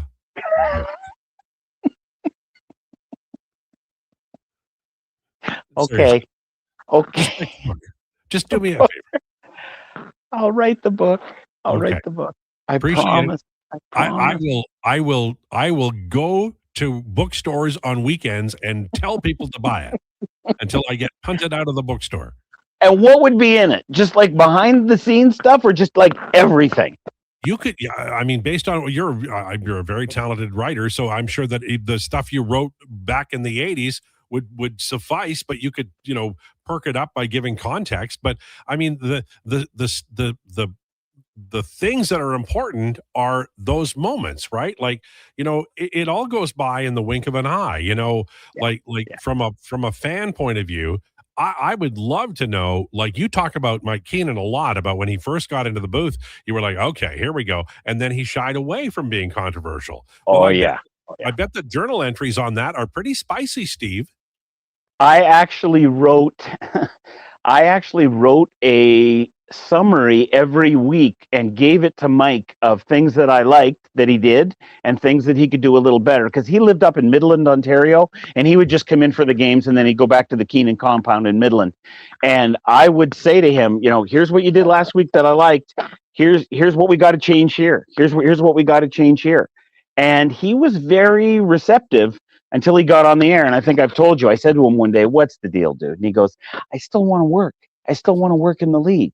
And I said, "Well, that's lovely. You shouldn't be doing this job then, because you can't do this job well and still want to work in the league. It's just not, you become vanilla." And he just kind of became vanilla. But I'm telling you, like we talked about before, off camera, oh my God, not vanilla, not vanilla. He and I got into a shouting match one time. He was standing a step above me and I said, "Don't you ever talk to me like that again." And I was right at his chest, and he just sorry, I never will. No. And I'm like, good. That's what you should have said, buddy. Was it a comment about your knees? It was. It was not. He sided with Darren Dreger on something. Darren Dreger was saying, "You, as a producer, you shouldn't do that." And I said, "Dude, I'll tell you what. I'll do the producer stuff. You do the commentator stuff." And Keenan chirped in, and I said, "You shut up." I said, "This has nothing to do with you. You don't know what you're talking about. There's no coaching here. Don't you ever tell me how to do this job again. You dig?" And he dug. There you go. I love it. All right. Darnell Nurse. Mark Spector wrote an article yesterday. There's a lot of information in there about how the Oilers feel. And, Spec would definitely source this. So he wrote some things that are going to be uncomfortable for various individuals to read. But it looks like the Edmonton Oilers are on the road to trading Darnell Nurse. Maybe not this summer if he says no to a move, but the rumors are hot and heavy here that San Jose might be the team, and maybe they take back a big LTIR contract like Logan Couture and something else. But what are your thoughts if Darnell Nurse has played his last game with the Edmonton Oilers? Obviously, everybody wanted to win a Stanley, yet that has not arrived. What are your thoughts on Darnell Nurse and his Edmonton Oilers career? One sentence: never even sniffed his potential. Not one time. I get it. Big guy, Sault Ste. Marie Greyhounds, dominated in the OHL. I get it. You draft him. Never sniffed what he could have been. I always thought he could be, in fantasy land, he could be Chris Pronger. He could be the guy who's had enough of your crap, and when you reach the point like Pronger or Messier, where you don't know whether they're going to put their arm around you or drive your head into the stanchion, that's the guy you want. And he never became that. And to me, it's like, I hate to use waste of time, but that's what I'm going to use. Waste of time. Never sniffed his potential. And it makes me sad, and it also makes me mad as a fan of the team. The great hockey book written by Scott Young, although it is a Punch Imlach book called Heaven and Hell in the NHL, he talks in that book about Jim Schoenfeld and Schoenfeld's first 2 years that he thought Schoenfeld played as well as any defenseman not named Tim Horton for Imlach during those times. And then he said at some point in time, he decided it wasn't worth the injury and the pain, and he played a different style, and he was no longer useful to anybody, or at least not as useful as he was. And that's part of it, right? You have to learn, you have to develop, and then you also have to be prepared to take a lot of punishment to play defense. Yeah, so that would be with the Sabres, obviously, Punch and Schoenfeld. And I don't have it in front of me, but to me, Jim Schoenfeld had some knee issues at some point. Yes, he did. Yeah, is that fair? And then, so you're right. You reach a point where, as a player, you're like, do I want to play through this? Do I want to be able to walk when I'm 60? I wouldn't say this applies to Darnell Nurse necessarily, but I really think there has to be a conscious effort if you're not a bottom six player or top two defenseman. You have to say, how can I get better? And don't just discuss it in your mind. You take that step. And we talked about Chris Pronger, and I've talked to Keenan about Chris Pronger, and Chris Pronger had some personal demons when Mike Keenan was involved with him. And I think Mike got him from Hartford in St. Louis, got him into St. Louis, I think. Yep. And Mike was quite proud of how he kind of helped turn Prongs around. And I think that's great, but Prongs has to want to turn around. Well, if you're Darnell Nurse and you're watching what's going on, and are you thinking you're happy with what you're producing every week? Because if you are, we may not see eye to eye on that. And to me, the other thing I'd say is the experiment just went on way too long. Nothing has changed to me in the last, 6 years. So to me, the experiment was just way past its due date. I remember Craig McTavish saying about, I think it was Brad Winchester, that he needed a second opinion. And Darnell Nurse may well, as you have described here, 6 years in a row of just, his career has basically been what it is. Do you think there's a chance that he will go to a team and sometimes a different voice can help unlock, and that would obviously require a lot of dedication from Darnell Nurse. But do you think there's a chance that the team acquiring him will be getting like a very good player in his 30s in Darnell Nurse? Yes, 100%. And you know what pops into my mind? Paul Coffey. Paul Coffey was finished playing for the Edmonton Oilers. Glenn deals him to Pittsburgh. Oh my God, it's the apocalypse. He's still Paul Coffey. Now all of a sudden, Paul Coffey's playing great in Pittsburgh. Here's the thing. He was never going to play great in Edmonton. Glenn could have kept him for another 6 years. Paul was so pissed, he was never going to play that way in Edmonton. So at that moment, that player's value is zero. And if Darnell Nurse is never going to play different in Edmonton, that value is zero. Could he star for another team? You bet. You know what a change of scenery will do. Oh my God, my life is hell the next day. Oh my God, my life is fantastic. That's just the way it is. So don't look at him if he plays great somewhere else and go, see what we gave up? No. Look back at what you gave up. It's not what San Jose is getting. It's what you had for those 6 years or X amount of time. Yeah, and in fairness to Coffey, Pocklington was calling him every name in the book and questioning his heart. So there was come on. Listen, we're not all built like that. You got to recognize what you got. You got an elite athlete. Does he think like everybody else? No. Is he ultra sensitive? Yes. So what? Deal with it. It was a bad move by Pocklington. I never understood that. You've got a Maserati and you're complaining about the size of the gas tank. I don't get it. Bingo. You are correct. The ride is all that matters. And oh, by the way, he's hoisting 3 cups with you and playing on a broken foot in 1985. I failed to see the problem. I'm sorry. There you go. You have a great weekend. Where are you, by the way? Oh, I'm at Moose Lake in Bonneville. Can you kind of see the lake behind me? The sun's been going in and out. And wait a minute. You can't go. There you go. Well, that's the one with all the operation scars on it. Yeah. There you go. I didn't see it early, but then the sun went down and I could see it a lot better. That's good. I'm really glad. I'm glad. You have a great weekend, buddy. You too. Bye. There you go. Steve Lansky. I love talking to him. He's living a good life. I got to say, a lot of people I know retire and they don't do it right. He's doing it right. He's getting out and he's enjoying himself and he's spending time with people he loves. There's nothing better than that. Okay. On the way, your comments about lots of things we've discussed on the show, including Darnell Nurse, the Stanley Cup final, and we're going to get to some CFL talk as well as week 1 continues to roll along in the Canadian Football League. This is the Lowdown with Lowetide, brought to you by Wolf GMC Buick. 60 years ago, we started selling trucks as Western GMC Buick. Today, we are Wolf GMC Buick. We're still located on the corner of 184th Street and Stony Plain Road with the same ownership for over 2 decades. Our customers have trusted our family-owned, community-driven business. And for that, we are thankful. If you're looking for a truck or SUV, pop in and one of our seasoned professionals will get you a great deal, hassle-free. Come trust our team at Wolf GMC Buick. Wolf GMC Buick. We're making it easy. Who's that working on the underground utilities over there? All Star Construction, that's who. What about the street lighting? Yep, All Star Construction. And the directional drilling, hydrovacking, neighborhood renewal, and telecommunication work? Yep. Since 2009, All Star Construction has been doing all that and more, shaping and building Edmonton communities for land developers all around Edmonton. That's what All-Star Construction is all about. It doesn't start on game day. It starts before kickoff, before the first snap. It starts with you locking in your season seats. This is Edmonton Elks football. The only way to experience it is being there for every hit, catch, and touchdown. The Elks home opener kicks off June 20th against Montreal. Your season seats are your way in. Get yours now at goelks.com/season seats. Edmonton Elks, our city, our year.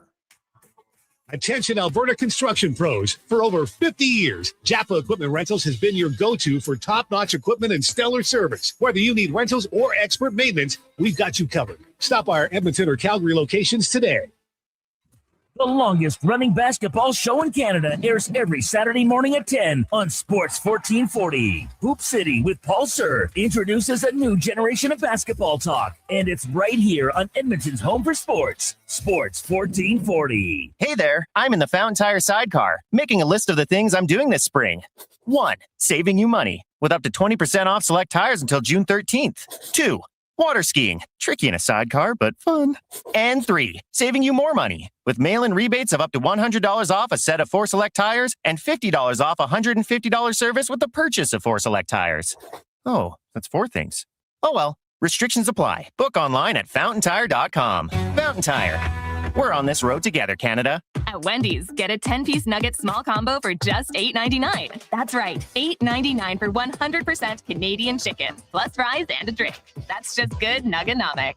Only until June 14th. In restaurant at participating Wendy's locations. Taxes extra. Are you overwhelmed by debt and getting non-stop calls from creditors? It can feel like there's no escape. Debt doesn't have to be a life sentence. A single call can turn things around. My name is Parveen Middleton. I'm a licensed insolvency trustee at BDO right here in Edmonton. I can help you become debt-free with a solution just for you. Let's put an end to those calls from creditors together. Call 1-833-BDO-TALK or visit bdodebt.ca to discover your debt-free future.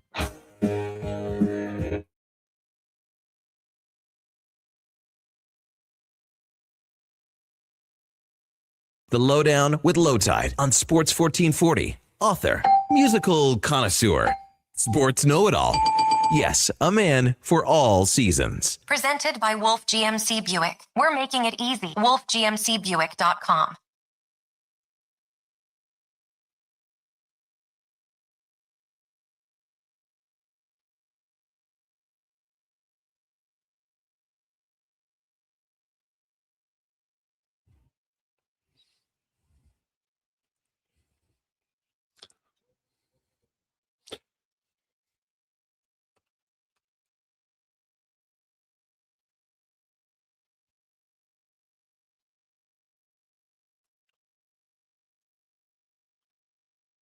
This is the Lowdown on Sports 1440 for Wolf GMC Buick.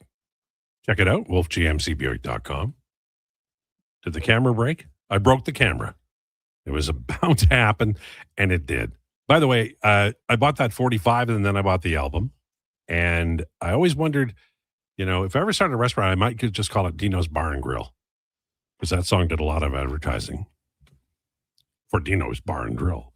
X-Ray Gog says, lighthearted laughs live with Lansky on Lowetide. I'm here for it. Me too, except I can't say it out loud. Other than that, it's good.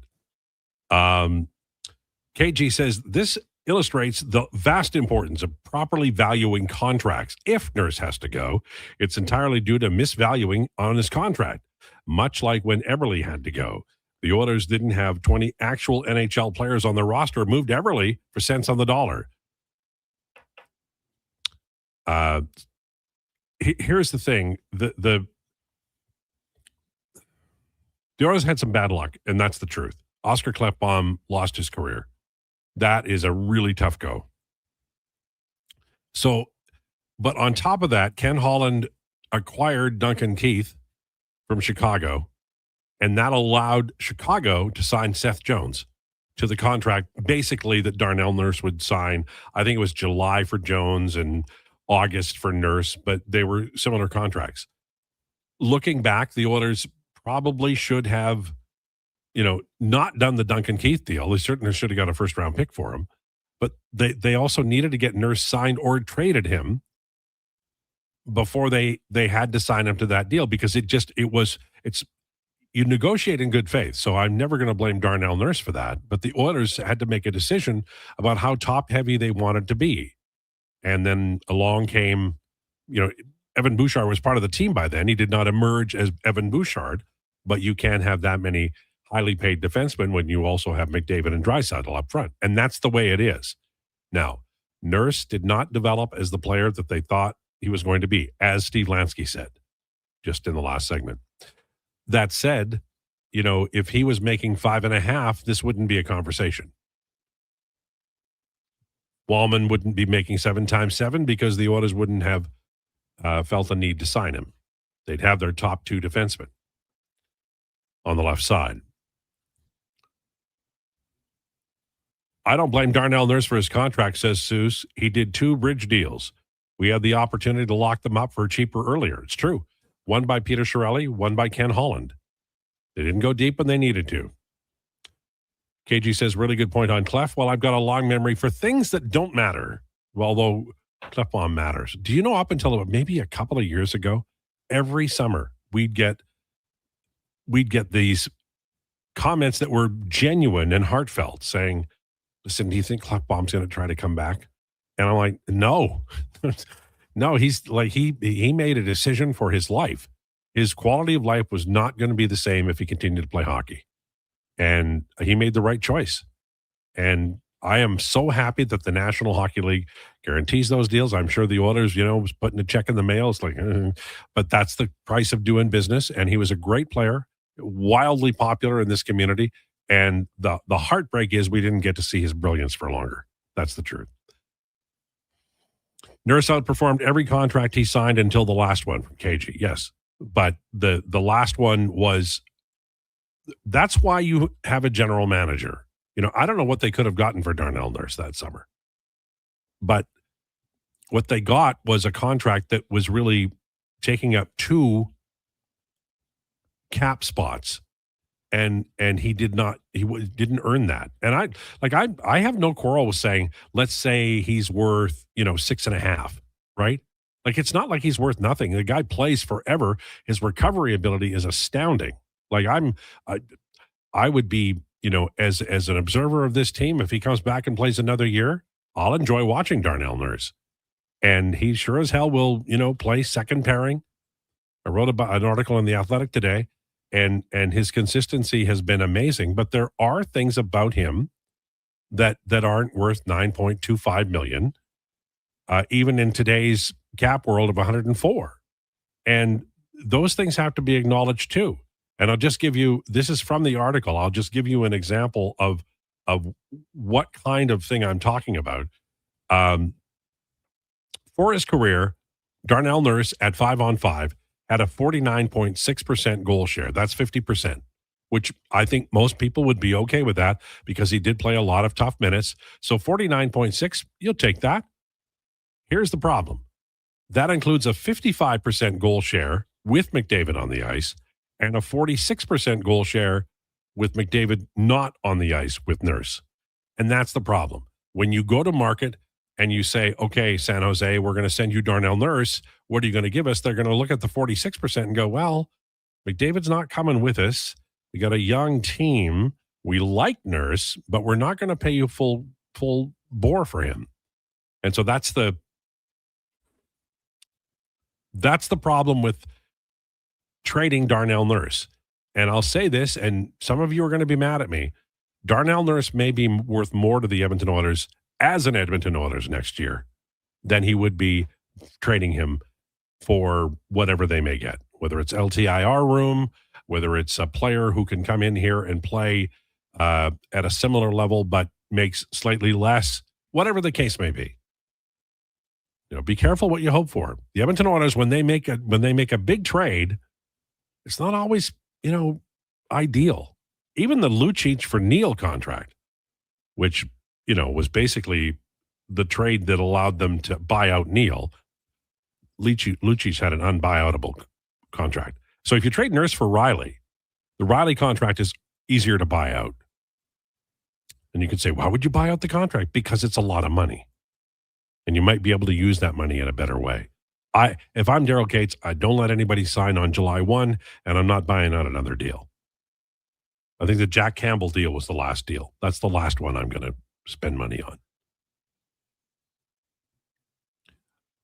But the Oilers, and Josh has been vocal about this today, it's possible for the Oilers to trade Darnell Nurse in July and miss him terribly in November. How does that happen? Well, they've got 2 left defensemen who are injury prone. And Nurse, how much time does it take he goes to the bench and it's like 35 seconds and he can jump right over? Do you remember the time, I think it was Tippett or McClellan, who was mad at, I think, Ethan Bear and another guy. And I think Nurse played like 56-50 or 46-50 in a game. It went to overtime, and he just played because he's a guy who can do that. So I know so many of you have texted this radio station and the other one that I worked at and written on my blog and at The Athletic, get rid of Nurse. He's no damn good. Well, that's not true. The contract makes him a lightning rod, and he is not a perfect player. There's chaos and there's flaws. And he has not, as Steve said, he did not develop into the player they thought he was going to be. That doesn't mean he doesn't have value. And what the Oilers have to do, I think, it looks like they want to make a trade. They're going to ask him to waive. What Daryl Keats has to decide is, do I think if Stan Bowman can clear that contract and have like $8 million free and clear to spend either by trade or free agency, is Daryl Keats confident Stan Bowman, his scouts, the hockey ops staff, which includes analytics, can they spend that money wisely? And because in a way, this is a last chance Texaco. You got 2 more years of McDavid. And the one thing that is true of Darnell Nurse, he may go this summer, but there's a chance none of these cats win a Stanley Cup in Edmonton. There is no way, shape, or form in my mind that Daryl Cates should go, you know who I really trust? My pro scouting. On the whole, it has not been good. You got Podkolzin. Well, how far do you want to go back? Yeah, let's say in the last 3 years in the cup run window. Yeah. Well, Wallman was a nice pickup. Podkolzin was a nice pickup. Wallman was a good pickup for the playoff run last year or 2.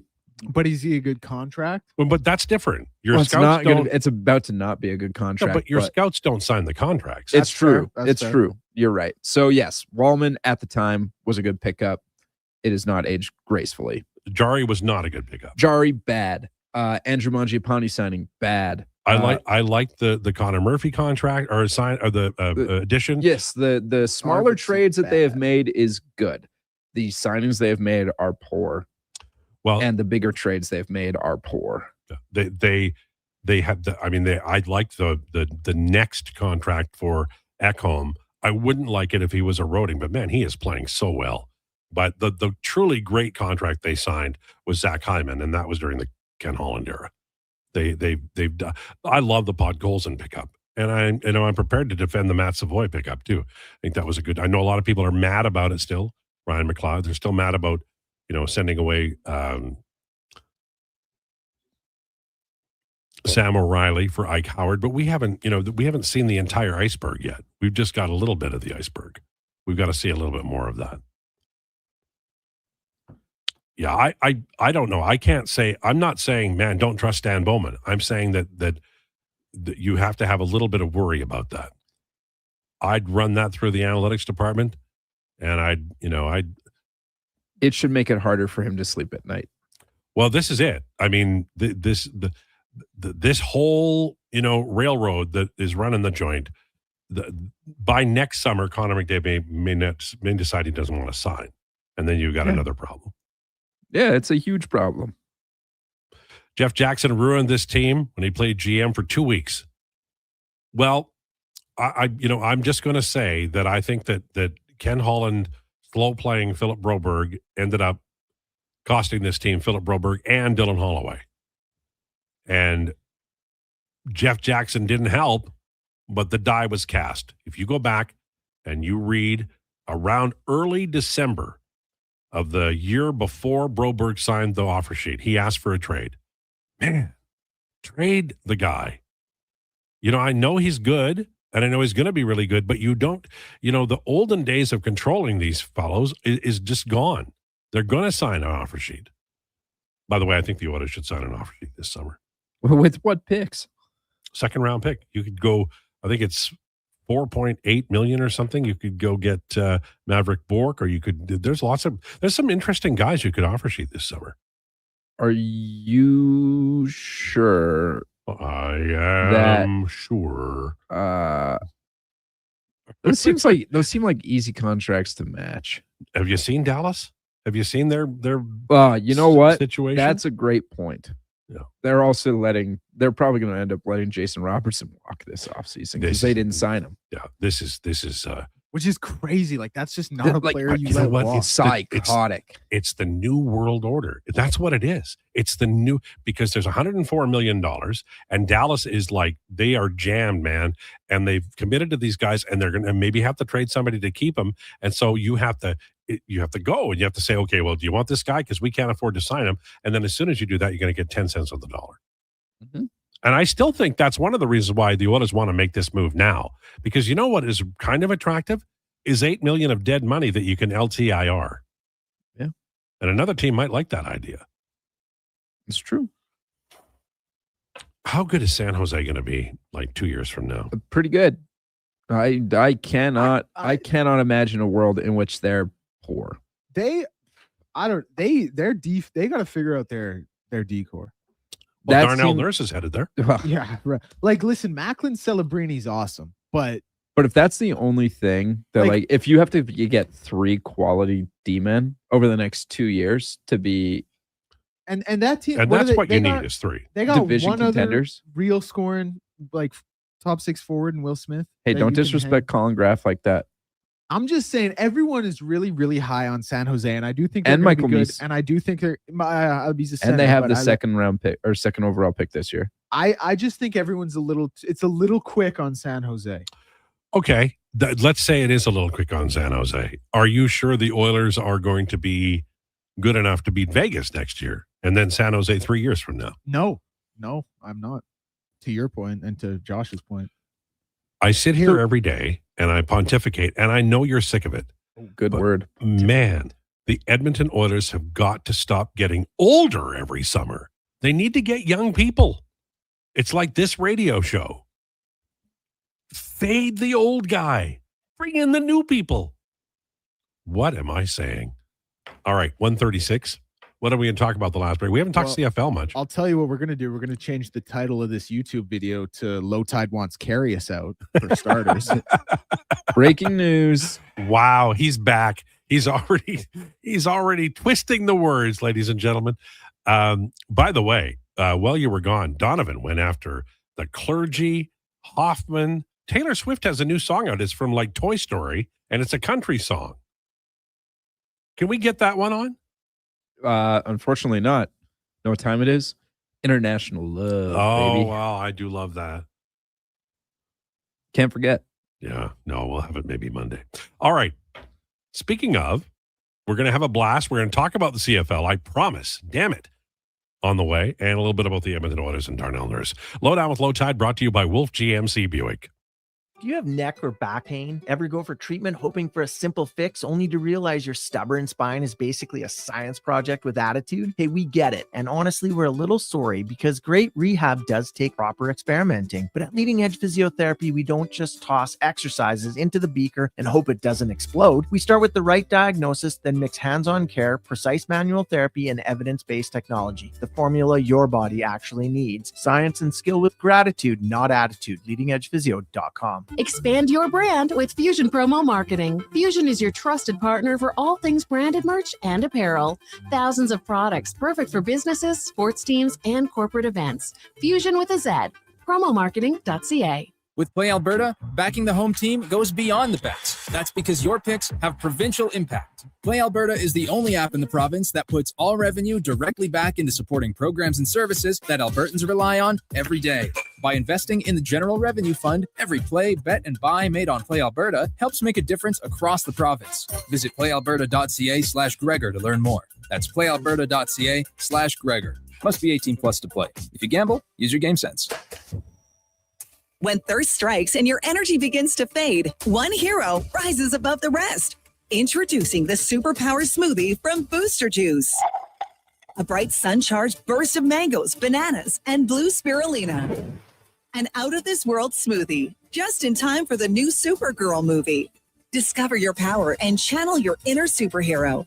Fly into your local Booster Juice and experience it for yourself today. And see Supergirl. Only in theaters June 26th. With Mortgages to Go, you'll be good to go. MortgagesToGo.ca says yes when the banks say no. That's why Alberta has trusted Mortgages to Go for over 23 years. If you need cash and have equity in your home, you're approved instantly, guaranteed. Call 1-888-888-5998. That's 1-888-888-5998. With Mortgages to Go, you'll say, Come for Canada's largest trade shows, the biggest names in entertainment, exhilarating sporting events, and more. And stay for the experience at the Edmonton Expo Centre. Looking for the perfect place to host your next big event? From trade shows to galas, meetings, and concerts, the Edmonton Expo Centre has the space, event expertise, and service to make your next event unforgettable. With over 522,000 square feet of flexible event space, in-house catering, and operational expertise, they bring your biggest vision to life. Learn more at edmontonexpocentre.com today. 60 years ago, we started selling trucks as Western GMC Buick. Today, we are Wolf GMC Buick. We're still located on the corner of 184th Street and Stony Plain Road with the same ownership for over 2 decades. Our customers have trusted our family-owned, community-driven business. And for that, we are thankful. If you're looking for a truck or SUV, pop in and one of our seasoned professionals will get you a great deal, hassle-free. Come trust our team at Wolf GMC Buick. Wolf GMC Buick. We're making it easy. Bashaw Concrete Products. From concrete and septic tanks to blocks, precast water pads, Jersey barriers and aggregates. Farmers, contractors, homeowners. Plan your next project at BashawConcrete.com. Family owned. Over 60 years pouring. Bashaw Concrete Products. Once again, start here. BashawConcrete.com. We're from Miss.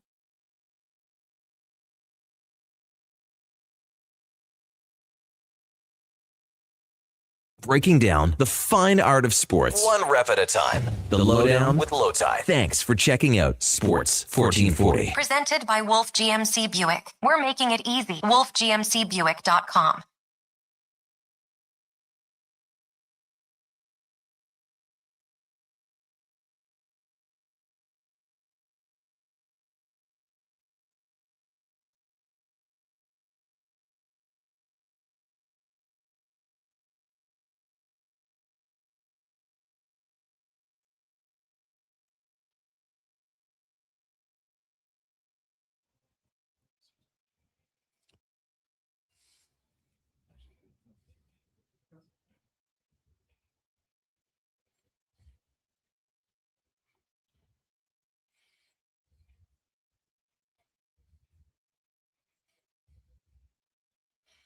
This is the Lowdown on Sports 1440.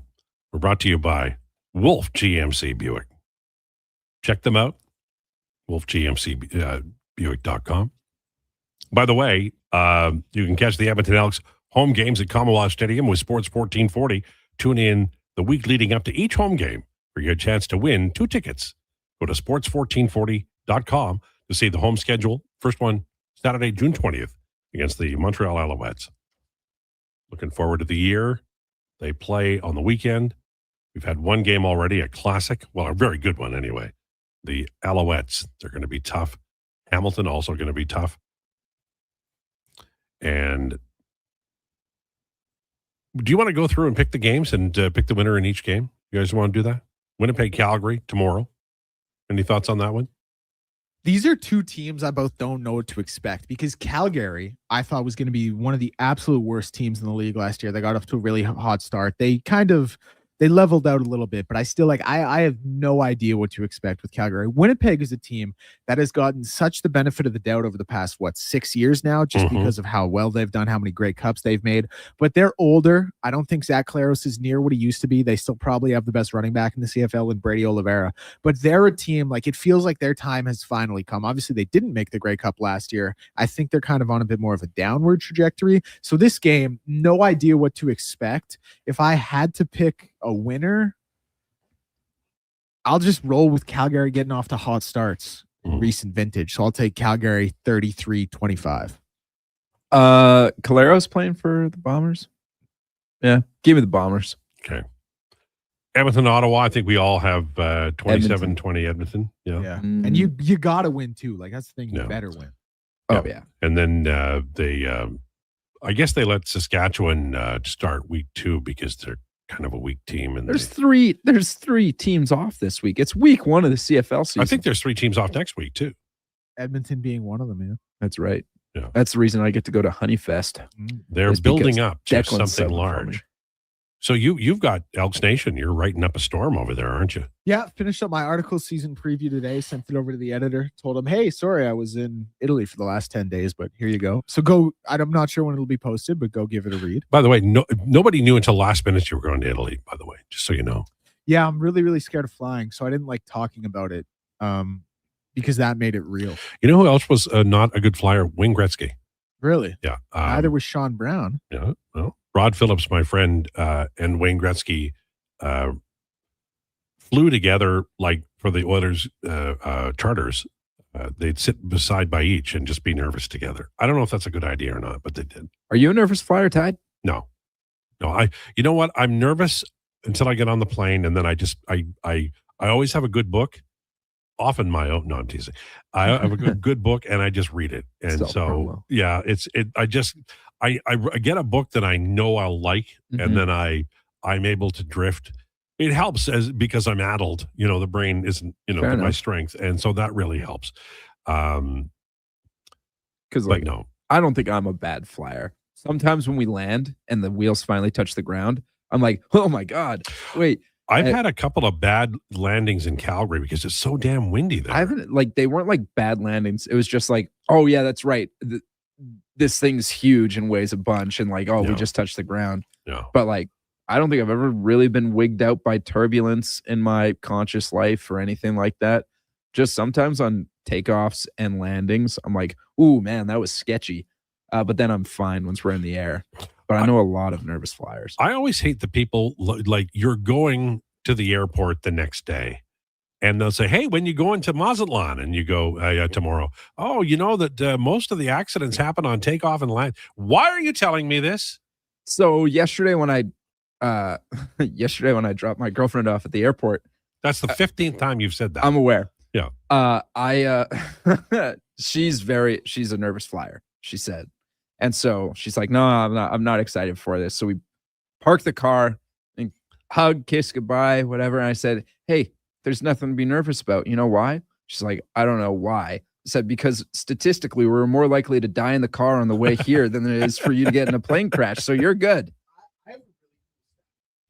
I'm like, I turned down baseball. And like 15 of my best friends went to Nashville for one of my very best friends' 30th birthday, and I didn't go. Granted, it was my dad's birthday that weekend as well, but like I've turned down these trips because I'm that scared of flying. But the thing with there's a statistic that like essentially plane crashes, like no matter how many times mathematicians go through it, the number rounds to 0. So statistically, it's like the only thing you can do in life that you have rounded a 0% chance of dying doing. Which, and now obviously that's not true because things happen, but like mathematically, it's like the only thing you can do in your life that's rounded to 0. And you can't get those odds on the hen day. You can't get those odds in the studio. We don't know what Josh. Hey, I mean, the bass to this microphone is pretty heavy. Yeah. Anyway, my friend Jane, we just pour her into the seat. That's how she got through it. But there's different ways around it. I just ignore it. I just read a book. And then when I'm up in the air, then if there's a movie, I like to watch the movie. I just keep my mind going. I'm a big movie guy on the plane because I'm not like the most avid reader. I do read books, but like all in all, I'd rather watch a movie than read a book. Yeah. But you read books like Where is the Frog? With the monster at the end of this book. Stuff like that. Like too many Goosebumps, words. R.L. Stein. No, that's definitely too many words. Like monster at the end of this book, that's like the upper end of words I could do. I'm more like a Pat the Bunny kind of guy. Like Did you rock with Geronimo Stilton as a kid? I did, yeah. those Actually, were I did cool. rock with Geronimo. You know, Stilton. when you start a new relationship, you compare records and music, and then you like when Karen, who's far better, more educated than I am, when we started talking about books that we've read, we had like nothing in common, nothing. Hey, he's read Homer. I have Homer and Jethro records. That's There how you go. bad it was. Yeah. You Hey. know, so like we don't talk about books much. Yeah, no, I read sports. First time I ever read a book in front of Nyla, she asked me if this is play reading or not. Like, she was like, "Are you pretending to read right now?" I'm Oh like, my God. No, I'm actually reading. Oh my God. But she reads like murder mysteries, and I'm reading Nick Nurse's book Rapture, or I'm reading Shea Serrano or the Book of Basketball, or any other number of sports books that I have at my disposal. And she's like, "Well, this guy's a teacher, and he started dating his wife when she was 16, and now he's dating another 16-year-old, and now his wife murdered him. But guess what? She was also sleeping with her." I'm like, I can't believe what is happening right now. Karen's got to get a new Tinder. What do you call those Kindle. things? Kindle, right. Not What- Tinder. It's never Tinder. Okay, sorry. I made a mistake. It's literally never Tinder. But she swipes, I guess it's down Mhm. and up. So those are hard to get now, or they're Are expensive. they actually? I don't know. But she seems to be having a time getting one. You guys got one hanging around we can have? No. Okay. All right. I tried. I was on a flight over the Atlantic. There was so much turbulence. If you didn't have your seatbelt on, you'd hit the roof. From Tyler. Yeah, there's. sounds I mean, you're awesome. going over the Gulf of Mexico. I had a couple of events that occurred there. Cheese Balls says, in the spirit of talking trades and values, who do you think is the most valuable asset in the NHL? If Connor requests a trade next offseason, what do you think the return would be? Well, the problem is it would never be 100% on the dollar. But you could get a really good player. You'd get an expensive player and then a really good young player, I think.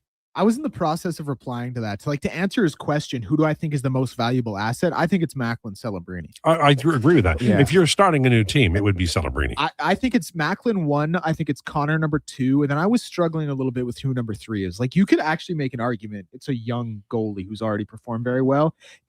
I think it's probably Cale Makar just because of age and positional value. Oh, man, he's but good. Those are 1 and 2, I think. What- Macklin and Connor. Now, could I give you the argument? Okay. That ranked before all of those things. Okay. It is the number 1 overall pick. Well, here's why I disagree. Is Celebrini still on his entry-level deal? Correct. Okay. So the entry-level Celebrini is not the entry-level McDavid or Crosby, but it's close. It's about as close as you can get. Yeah. Right. So now let's just say you're Vegas and you could trade for Celebrini. Entry-level deal, still paying him basically nothing. Mm-hmm. To me, that Celebrini's the value. Man, he's good. Someone texted in Matt Schaefer. That's a great number 3. Well, That Schaefer is would be a really good, good yeah. number 3. And Schaefer Macklin is gonna Celebrini be probably is the number 1. Shout out J-Do. That's the closest you can get to 100% value, because you would get so many draft picks in return. You're not trying to match salary Well, or and he's going to anything. play 20 years. The guy's a freak. Exactly. And he can play 200 feet. I just think, like, with the first overall pick, you have no idea who it is, but you can shoot that value up. No. Celebrini's the kind of guy who, if you give him a golf club, he hits the ball 600 yards. Give him a guitar, he can play guitar. He's probably just naturally good at everything. No? No, I don't think so. All right. This was a little bit loose at the end, but Declan's tired. I think we're all tired. I want to talk about LeBron. Greatest player ever. All right. On the way, Jason Krueger. Please enjoy your weekend. Thanks for tuning into the Lowdown.